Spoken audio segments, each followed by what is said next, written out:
Hi, it's Brian. It is the Art of Startup War. Welcome back. You're here every single week for one reason and one reason only, and that is because I bring you an exceptional and authentic entrepreneur who is building a business that we believe has got a straight line of sight to being a unicorn. Now, a unicorn, as all of you seasoned investors know, is a company that is valued in excess of $1 billion and is still private.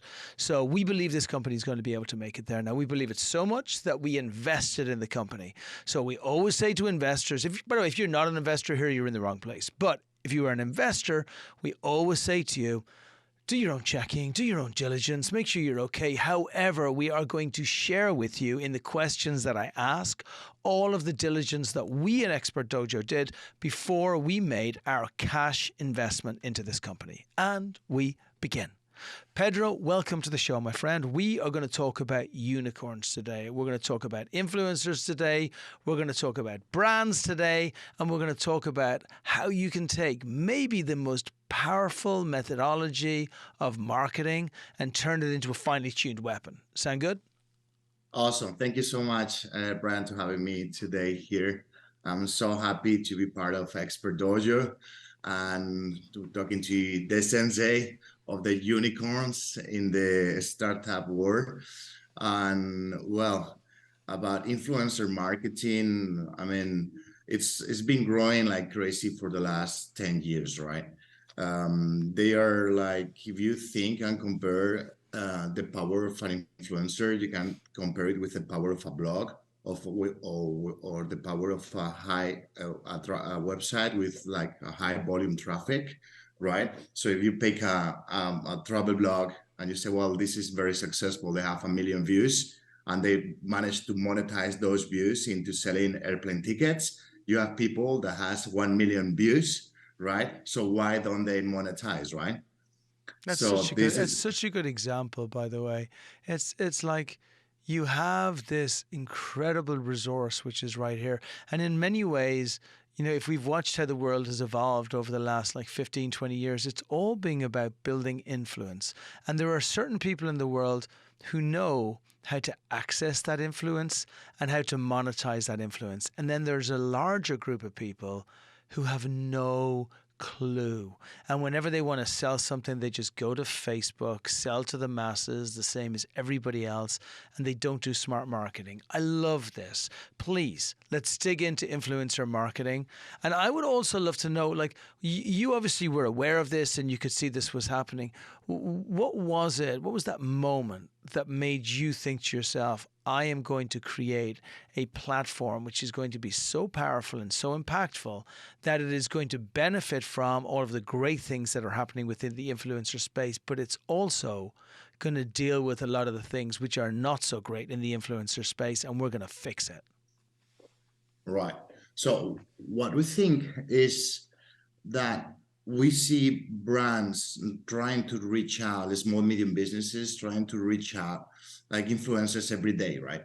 And we see like all these agencies. And for example, if you have like my wife, she has like a pharmacy and she sells like amazing products for you to sleep better, to have more energy, to have better skin, better hair. And she's trying to connect with these influencers, and it's like a nightmare all the time. There's like agencies, uh, like so many intermediaries, and it's very inefficient, right? And the thing is, this only like the ability to monetize is reduced to a small number of people.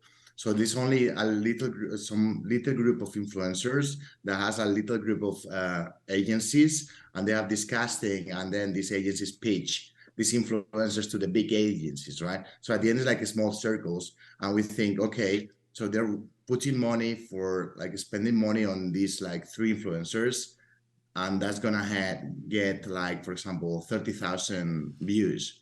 And what we think is, why don't we just open the circle to everyone, right? There's like thousands, hundreds of thousands of influencers. Why don't they like be part of a network, right? And we can have like loads of brands talking directly to these guys and sending them offers to monetize their content. And that's what we try to do. And we try to do like in so many different ways. At the beginning was as by letting them have like a link to receive proposals, and that worked very well. And then we thought, okay, but how can we like make this even better? And then we had to work with brands at the end, because if you think about how the creators make the money, they make the money because the advertisers, that's 80% of the money they make is because of advertising, right? So we need to talk to brands. And at the beginning, we talked to small, medium companies, but they are not geniuses of advertisers. They don't know what they're doing. It's not clear about the metrics. It's not clear about the impact. The return on the investment is not clear for these people because they don't know. It's like when we talk about my wife saying, yeah, well, I'm gonna hire this guy because it has like lifestyle. Yeah, but what are you gonna get? How many views are you gonna get? How many likes are you gonna get? How much are you gonna sell? What's And the by the way, return on the investment? this is a huge topic of conversation today.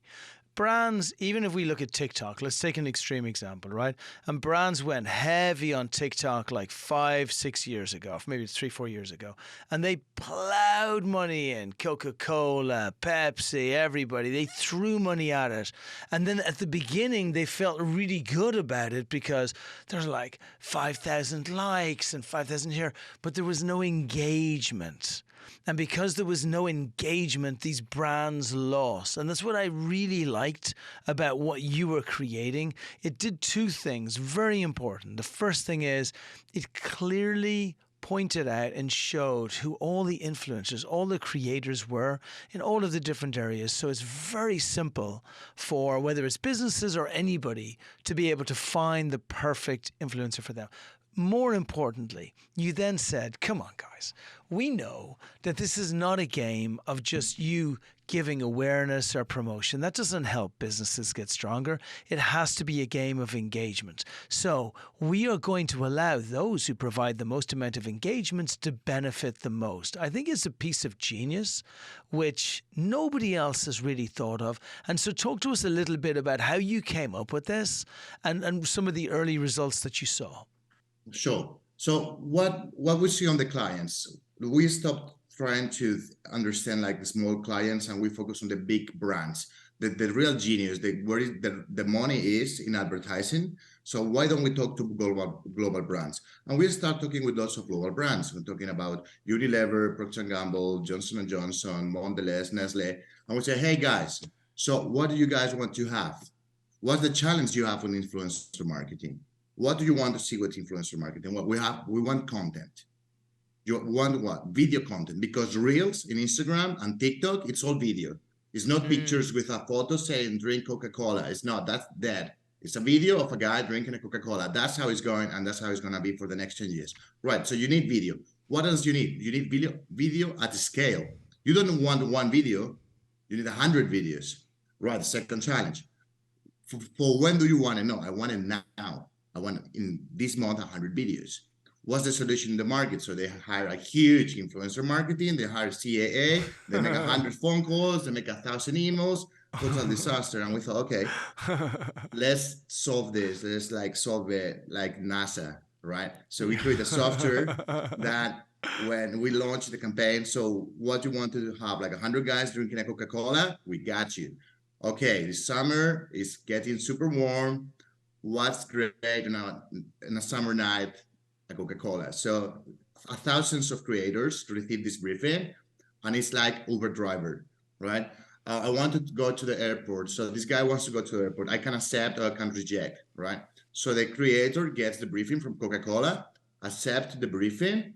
He's gonna produce the video, shoot the video. We're gonna have the 100 videos for Coca-Cola deliver in 2 months, and we're gonna deliver to Coca-Cola 20 million views. That's what we deliver. Because guess what? Coca-Cola, they don't want to have just the content. They want to have millions of views because their bosses are sitting there and they're saying, what's the return of the $200,000 you invested? And how do they measure? In awareness. And what are we guaranteeing to them? Awareness. And how the fuck, and sorry for that. And how can you do this, Pedro? Guess what? Because we are the only ones that aligned the creators' objectives with the brand's objectives. Yeah, how beautiful. do we do this? By paying the creators by the impressions. Yeah. So the more people see you drinking a Coca-Cola, the more money you're gonna get. So Coca-Cola executives are happy because the videos are getting seen by so many people. The creator is happy because he's getting paid. And by the way, you're moving it to a model which advertisers are perfectly happy with, which has been working on paid pay-per-click advertising for years, right? But for some reason, some bizarre, crazy, insane. Actually, you know what? I know what the reason is. It's because some like frustrated 45-year-old CEO executive in a large pharmaceutical firm used to always love Paris Hilton or Kylie Minogue or somebody else.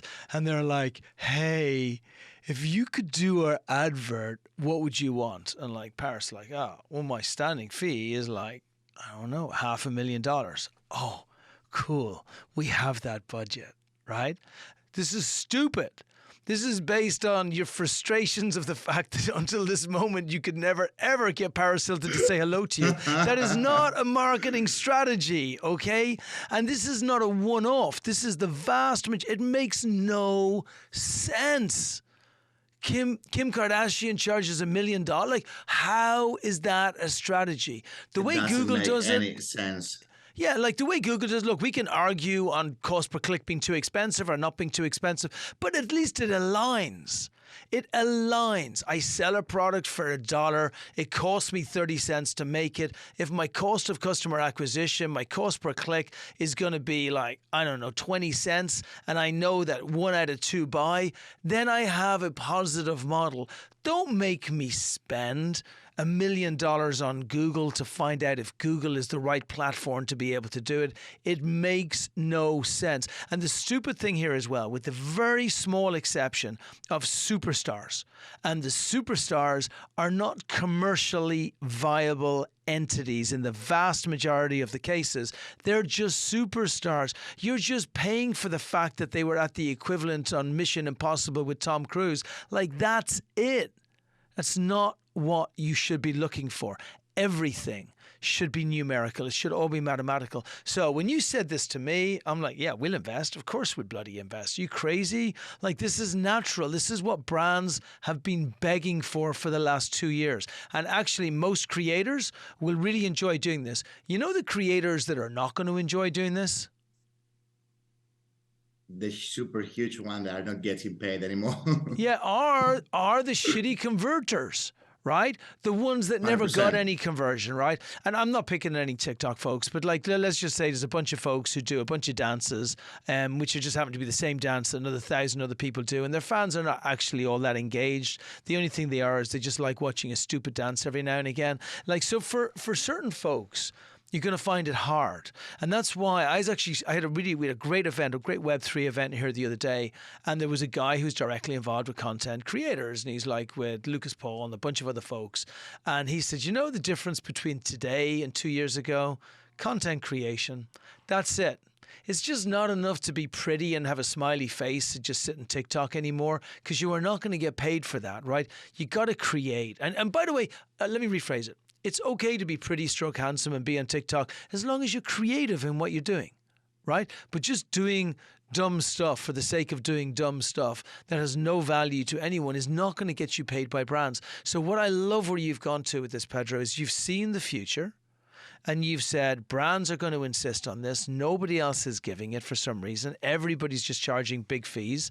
And you're going to reward those who have got the best impressions. And those with the best impressions are going to be delighted, because now you started a war. You started a competition between them. Previously, fame-wise, I couldn't compete with Gary Vaynerchuk.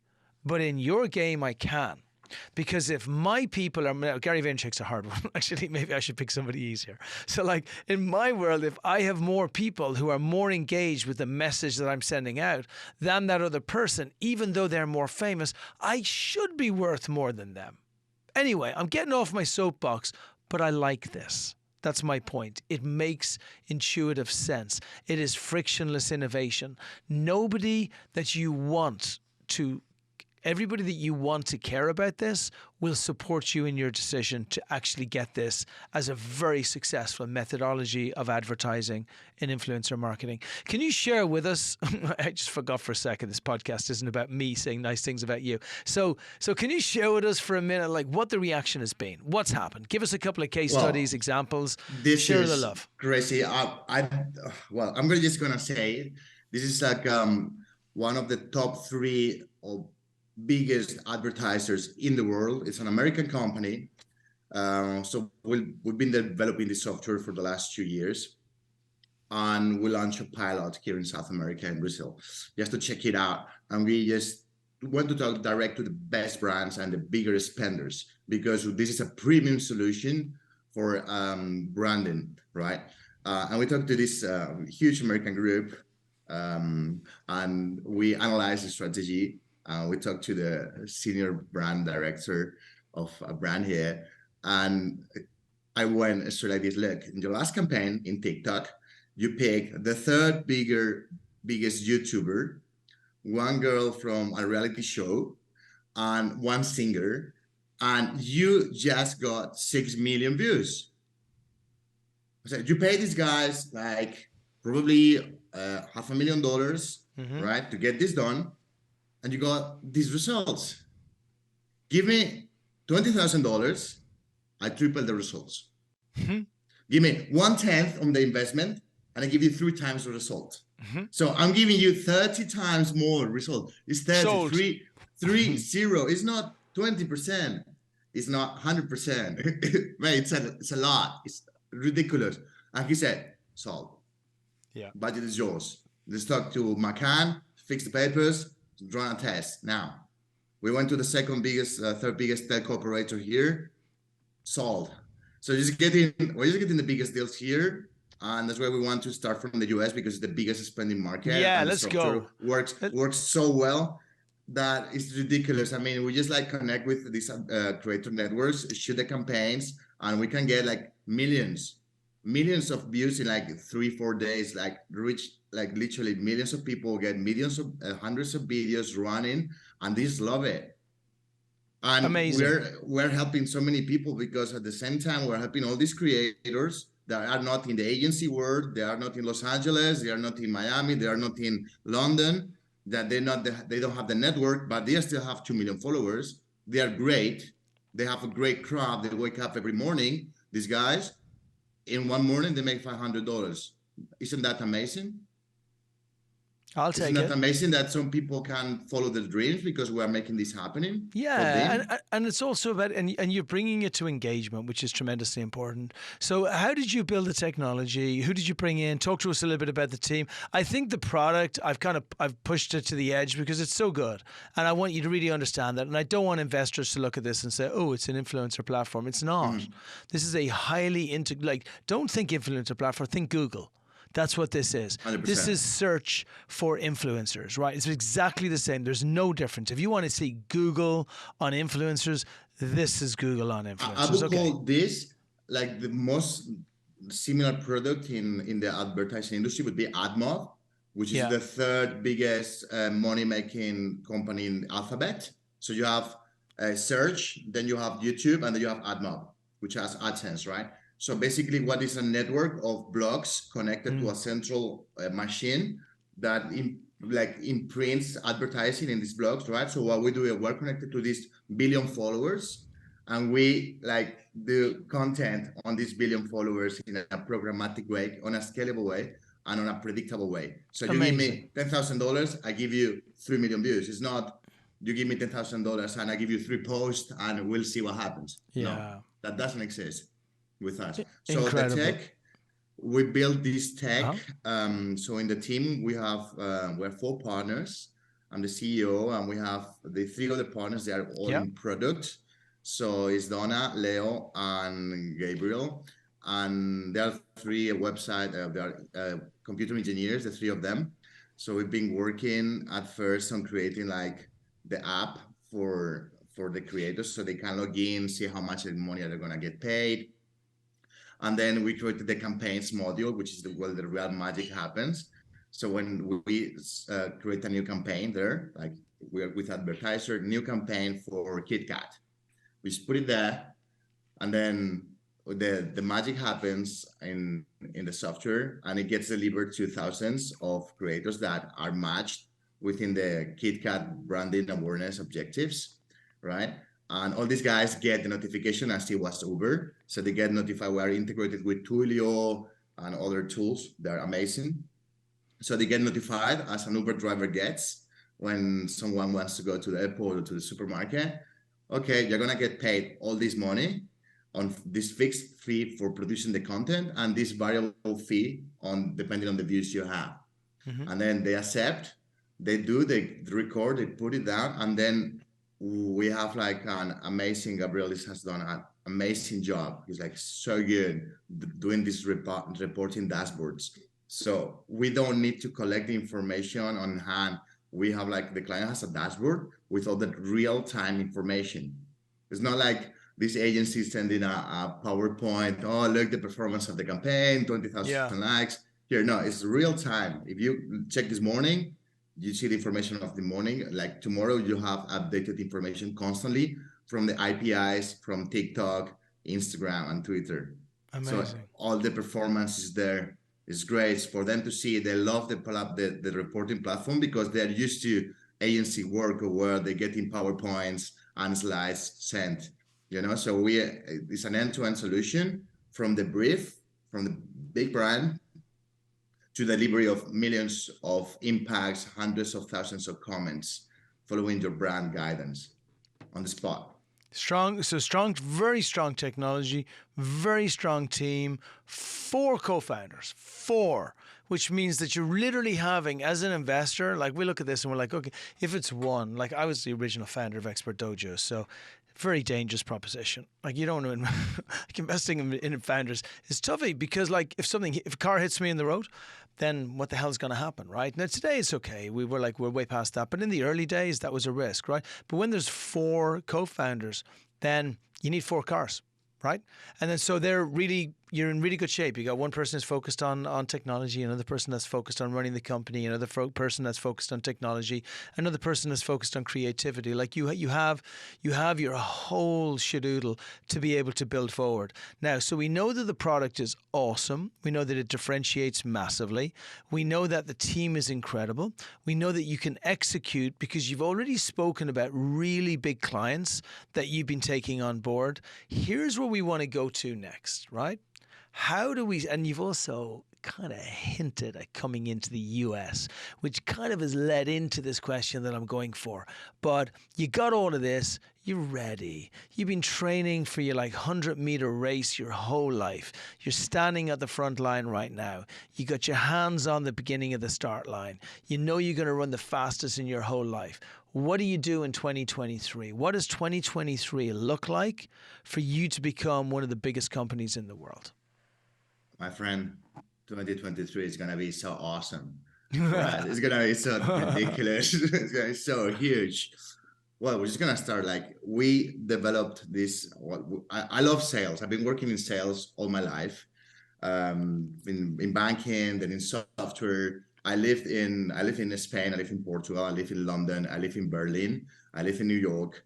I live in Sao Paulo. So I've been all over the world trying to sell, always in new markets, and I always managed to sell it and do it. And we've been trying to get a speed on our enterprise selling.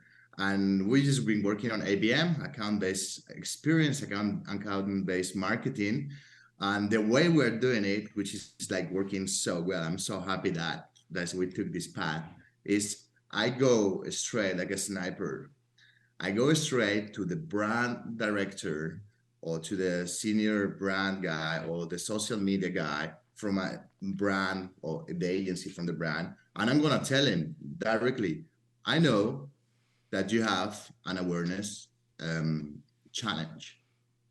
And, I have the best solution.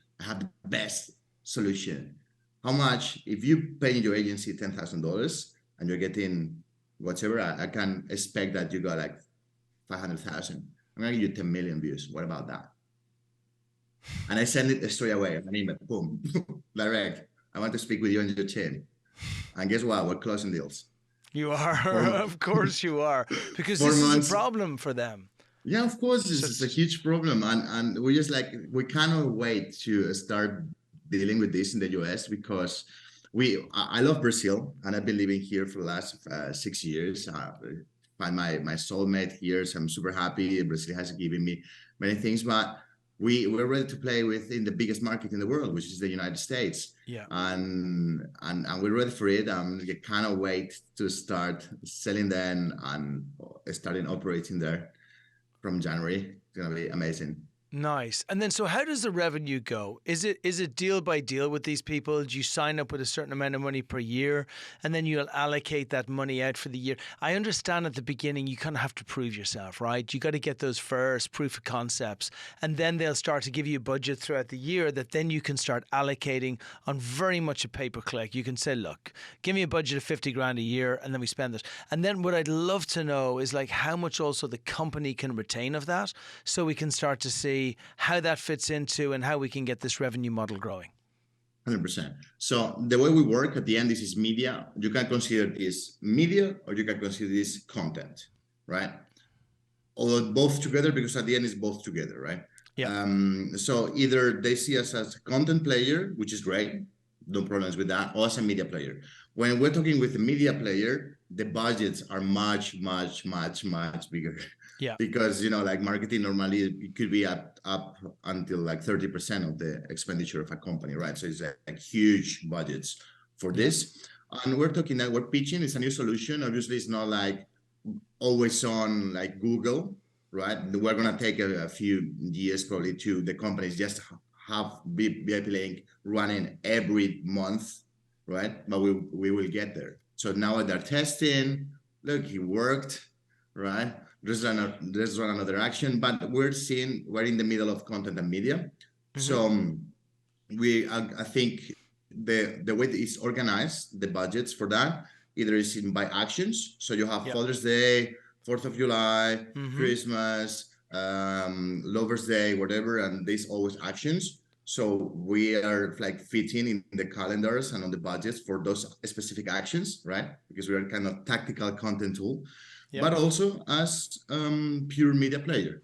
But it depends on the clients. We're still finding our ICP today. Our ICP is fast-moving consumer brands. On telco, gaming. I think we found like our sweet spot around those brands. Sorry. But yeah, today is like on a campaign basis. So let's do this campaign. From here in 2 months, let's do another campaign. But we keep adding more clients and more clients. So it could scale very, very quick, right? Because you have this client, and then in the first year, you did 1 campaign. On the second year, you're going to do 3 campaigns. On the 5th year, you're going to do 6 campaigns. And then you keep adding clients to those. And actually, we're having a little bit of a problem because we want to go to the US and we're already building too many clients here in South America. And then, so where do you see the revenue is going to finish up in 2022? And then what do you believe it can grow to in 2023, especially if we're looking at a Series A in 2023? So we've been selling to enterprise like 4 months, and we already did like 80, 90K booked. Nice. In 4 more dollars. And I think we can end up the year on a annual run rate of 250. We still have 2 months to sell, so and it's going very well. I'm super happy. And for the next year, I mean, we need to close like at least $2.5 million AR. Wow, next year. That's a great jump. And we're gonna do it. We're gonna do it. I don't doubt it for 1 second. So look, for everybody listening, again, fellow investors, fellow friends, fellow deal flow people, like there's nothing we like more than putting great opportunities, especially for companies that we've invested in front of you. We've done everything here. You've got everything. You got the team, you got the growth, you got the trajectory, you got the future market, you got what it can grow into. You have the technology, you've got it all. You got plenty to be able to contact this founder and this company and be able to dig into it in more detail. So Pedro, can you share with everybody your email address? Is fine. They can hit you up by email and then you can arrange the connection whatever way you want. Sure. My email is P from Pedro, V from Victory @ viplink.ai. Right. You heard it here, investors. VIP link, Viplink if you're down in Brazil. But over in the States, he's going to give you a VIP link. I'm so happy we invested in your company. Thank you for giving us the opportunity to get super happy, Sensei. It's an honor to be in the dojo. We're going to build a unicorn, me and me. It's going to be beautiful. Man. Thanks, Pedro.